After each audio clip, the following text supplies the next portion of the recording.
Ahmedabad crime બ્રાન્ચે અધિકારી હોવાનું કહી રોફ મારનાર વ્યક્તિની ધરપકડ કરી। ક્રાઇમ બ્રાન્ચે હરિયાણાના કરનાલથી આરોપીની ધરપકડ કરી। આરોપી ભરત છાબડા વિરુદ્ધ વર્ષ 2024માં અમદાવાદ ક્રાઇમ બ્રાન્ચમાં 3 ગુના તેમજ અડાલજ પોલીસ સ્ટેશનમાં 1 ગુનો નોંધાઈ ચૂક્યો છે।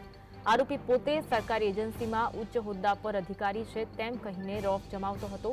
રાજ્ય સરકાર તેમજ કેન્દ્ર સરકારમાં તેના ઘણા સંપર્કો છે તેમ કહી લોકો પાસેથી લાખો કરોડ રૂપિયા પડાવતો હતો। અમદાવાદમાં સરકારી અધિકારી હોવાનો રોફ જમાવતો આ શખ્સની પોલીસ ઝડપમાં આવી ગયો છે। આજ અંગે વધુ વાત કરીશું। સંવાદદાતા વિરેન્દ્રસિંહ ફોનલાઈન પર જોડાયા છે। વિરેન્દ્ર, સરકારી અધિકારી હોવાનો રોફ જમાવતો હતો, જો કે પોલીસે તેની ધરપકડ કરી દીધી છે, વિગત જણાવશો? કે અધિકારી હોવાનું કહીને રોફ મારનાર વ્યક્તિની ધરપકડ કરવામાં આવી છે।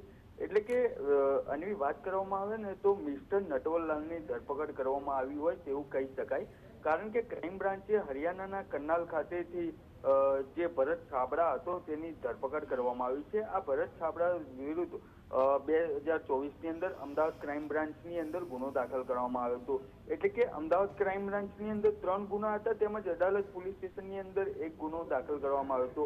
આ જે ભરત છાબડા હતો તેના દ્વારા ઉચ્ચ અધિકારી હોવાનું તેમજ અલગ અલગ એજન્સીઓની અંદર ઉચ્ચ હોદ્દા ઉપર હોવાનું કહીને રોફ જમાવવામાં આવતો હતો, તેમજ રાજ્ય સરકાર કે કેન્દ્ર સરકારની અંદર ઘણા સંપર્કો છે તેમ કહીને લોકો પાસેથી કામ કઢાવવાના પૈસા લેવામાં આવતા હતા। એટલે કે છેતરપિંડી આચરવાના ગુના કરવામાં આવી રહ્યા હતા। જે સંદર્ભે અમદાવાદ ક્રાઇમ બ્રાન્ચની અંદર વર્ષ 2024ની અંદર ગુનો દાખલ કરવામાં આવ્યો હતો। જે ગુનાને લઈને અમદાવાદ ક્રાઇમ બ્રાન્ચ દ્વારા જે ભરત છાબડા છે તેની ધરપકડ કરીને મેરેથોન પૂછપરછ શરૂ કરવામાં આવી છે।